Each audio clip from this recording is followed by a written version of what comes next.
Welcome to Bandit's Keep. I'm Daniel. This week I want to talk about high-level play, and I want to talk about it from a different angle. I was having a discussion the other day with some friends about how a lot of times campaigns will peter out around certain levels, maybe 5th, 6th in some campaigns, maybe 10th, 11th, 12th, depending on the game system. And you'll hear people say things like the game doesn't work above a certain level, or this doesn't work, or broken, I guess is the word that a lot of times people use. And I wonder if the approach to high-level gaming could be changed in order to make it more fun for us, and also just something we can do more often. Start at the end. My inspiration for this video, in a sense, is I've been reading, or I just finished reading one thing and started another. The first is a book by Robert E. Howard, a Conan book called The Hour of the Dragon. And the second is a graphic novel, Dark Knight Returns. Now, I kind of knew about Dark Knight Returns, but I never really actually read it. I've kind of just bits and pieces of it here, even though that probably should be like a seminal for my me growing up. But anyways, in Hour of the Dragon, Conan is the king. He's settled, he's a king, he's later in life. In Dark Knight Returns, Batman is, or Bruce Wayne as it would be, is an older person, and I think he's in his 40s, and he has been retired. He basically hasn't been Batman for like 10 years. So in both cases, we have heroes, effectively superheroes, who had had a life of adventure, who had done so much, who had conquered so much. And now they're kind of sitting back until an inciting incident gets them going.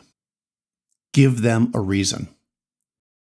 Okay, so we have the idea of the established adventurer who hasn't been adventuring for a while, maybe because they've had a lot of success or whatever they were doing. In the case of Batman, maybe they felt like they finished what they were doing. Then something gets them going again. And what we have here, I think, is really interesting, because if we were to play a campaign, let's say from level 1 to level 20, oftentimes we get this idea, right, where people start to peter out. We've been playing these same characters for a long time. We accomplished this thing, and now we're kind of done when we reach the high level. If you wait till level 20, let's say if you're running a 5th edition campaign before they can beat the final boss, that's a long time. So usually what ends up happening is that happens somewhere in the mid-levels, 10th level, 12th level, or if you're running an OSR type game, characters start to get to the level where they're building fortresses and stuff around 8th, 9th level. And again, this kind of changes the game. And you can definitely play it that way, right? You can always switch over to more of a domain type game. You can run armies and play it like a war game. And some will say that's kind of the way it was designed. But we know that the way people play these days, a lot of the way people play these days, is that they don't necessarily build armies and switch over to a war game. They want to play the individual characters. So playing through that patron level stuff might not be that fun. But also, just taking your character who finally got their castle and then having them run off into a dungeon to fight a dragon almost seems weird too. Like, why wouldn't they, take their spoils, if you will? This is where this break comes in. Starting a character, and again, I don't suggest that you run a character from like 1st to 10th, then put them away for a year, then come back, although that could be really cool. But I'm thinking here, and you hear a lot talk about backstories, here's a great place to establish backstory. You're going to start playing this character that's 8th level. You need to establish what they did to get to the point that they're at now. That either they're a pauper living in the street, they've lost everything, they're the emperor and they're bored, they are a vengeful paladin who thought that they had done everything they could, and now they feel like everything they did was for naught. Whatever that reason is, that's what's going to motivate these player characters to get back into action. Not a campaign, but a campaign arc. I will say that I don't think that starting at 8th level and then running an open-ended campaign is necessarily going to be what I'm suggesting here.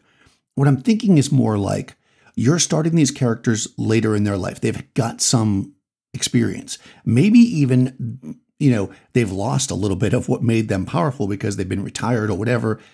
And we're going to play out a storyline. I know storyline, I'm getting people, oh no, not stories. But, you're going to have a threat, a distinct threat.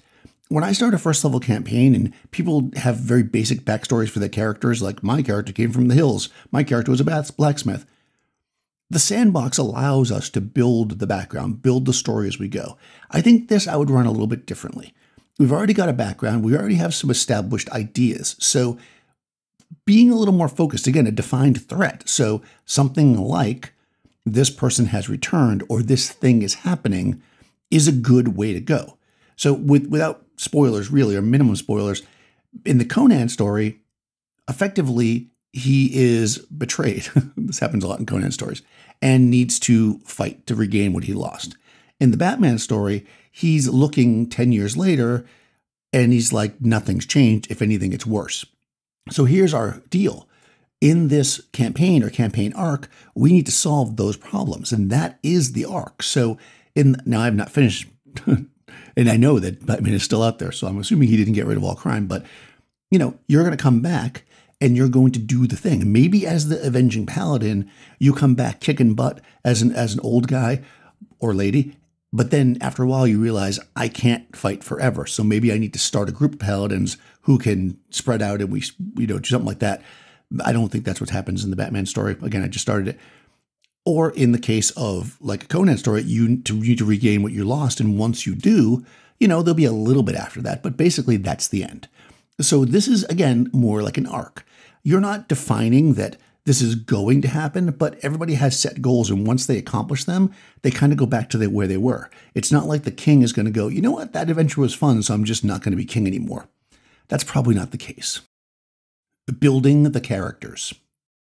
So the temptation is going to be there with these high-level characters to build a character that is amazing, right? Because when you're building a character through a campaign, in a game that you can do such things, you're picking the right spells, you're picking the right abilities as you level up, but you're never really right? You're always kind of doing this. So when you look back at your character, you're thinking, oh, well, it's too bad I didn't take this spell or do this thing. Well, when you're building somebody at 8th level, you can make the ultimate character. And I recommend that you don't do that. Think about when you're making a character for this type of game, what might have happened to make them make the choices that they did? What might have been going on in their background that made them select the spells or get the items or whatever it is that you have, the abilities, if you have a skill-based system, feats, whatever, so that you're not just building the ultimate optimized character. Build somebody with some flaws that took the wrong thing, if you will, because I think that can be really fun. However, when we're looking at resources, we can think about some people might have abundant resources, right? Your Bruce Wayne is a millionaire. I mean, he always is, but he's got the resources. So now you're not starting off as a first level character that can barely afford armor. You might have an entire regiment of soldiers behind you, depending on what kind of character you're running. Or you might have, some magic weapons, armor, whatever. These are things that would need to be discussed, obviously, with the individual campaign, but I think having a character with resources is great, and not having to worry as much about the gold, unless you're playing somebody who's completely destitute and that's your backstory, just hand waving all the stuff that we do at first level games is the way to go, right? I'm going to go stay at the finest hotel in town. Okay, cool. That's just easy to do. So as a GM, I recommend just keeping it really, especially at that, like wealth and those kind of things, keeping that resource part of it at a minimum. Let them reap the rewards of being a high-level character if that's what they're playing. Resources beyond gold. The other thing we want to think about here is, and this would be something you're going to have to think about how you like to play. I believe in a situation like this, the characters are likely going to have lots of connections. So again, going back to the Conan story, he goes back to places where he had gone as a youth before he was king, and he meets people who remember him from those times. Not necessarily people are looking at him as the king, but as the pirate or as the warrior. Those are the people that he ends up siding with and working with through some of these problems that he's got. This is great, but we can't build in a massive story, everybody given 10-page backstories, right? And the DM trying to make it work. I think you're going to want to work some kind of mechanic into the game where so many times per either the campaign or per session where the player can just call on something. And it should be reasonable. I think the way I would do this is I would say once per session, you can say, I have this connection to do this thing. And depending on what the ask is and how much it works logically with the basic backstory you have, there might be a percentage chance that it doesn't happen or it does, right? So I used to work with this Thieves Guild when I was younger, so I want to try to get some information from them. Cool. That might have a high chance of succeeding, but you still want to make it a chance because maybe it fails. And the reality is somebody there doesn't like you. They don't like the success that you had. Or maybe they were part of the reason that you got kicked out of your kingdom, right? And you just don't know that. And you end up running into an enemy where you thought they'd be a friend. So as GMs, we're going to have to play that out and figure out how that can work. But I think no more than once per session. You could do it X number of times per campaign arc, but I think once per session is probably pretty good. And most of this stuff should be small. Like, I'm in a town. Oh yeah, I know this guy that works, at the blacksmith. So I'm going to go there and try to hole up, in his space. And he's going to keep me secreted there so I can get away from these guards. Stuff like that. I think that's adds a little more storytelling element to this, but I think this is the power of being a high-level character. And if you actually started at first level, you would have those connections. I think you've got to find a way to fit those things in mechanically. Otherwise, the characters are just like first-level characters with no resources. They've just got more hit points and they're more powerful, which is not the same thing. The feel of experience. What we want ultimately in this type of campaign or campaign arc is for the player characters to feel like they've been in the world for a long time, even though they're characters that were just created by the players. Because of this, we've got to keep open kind of the storytelling elements, and we've got to go with the flow. There's going to have to be some improv. There's going to have to be a little bit of this and that to make it work. But I think ultimately you can create a really great story and have people play high-level characters with lots of power without having to wait 2 years, 3 years to get there. And then at that point, they're kind of bored with the campaign.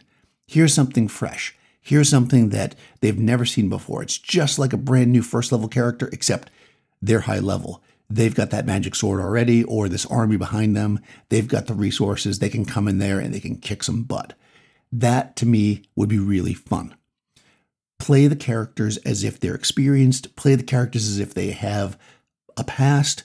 Play the characters as if they are flawed and even injured. They have lingering problems from before, but they also have immense resources from the favors they did and the people they helped. So let me know if you've run anything like this in the past. It's funny because when I finished my really long 5e campaign, it was like over 3 years long, we finished at 13th level, we kind of said, let's set this to the side for 6 or 8 months and then bring these characters back and do something fun. And we never did. And I've heard from a lot of people that they do the same. Oh, we finished this one. Let's bring these high-level characters back. And you never do because you've moved on. I think that as much as you might feel like you want to play those characters again, you don't. People want to start over. They want to play new campaigns. This is a way to do that. I'm not often an advocate for starting at higher levels, but I think that in this case, played in this way, it can be really fun. And it's not just a power fantasy where you're just playing powerful characters and there's no real reason for it. Give them a background, give them resources, give them a reason to be adventuring even when they're now old and retired. And I think you'll have a really fun campaign. If you like this video, please do take a second to like it, subscribe to the channel, ring the bell.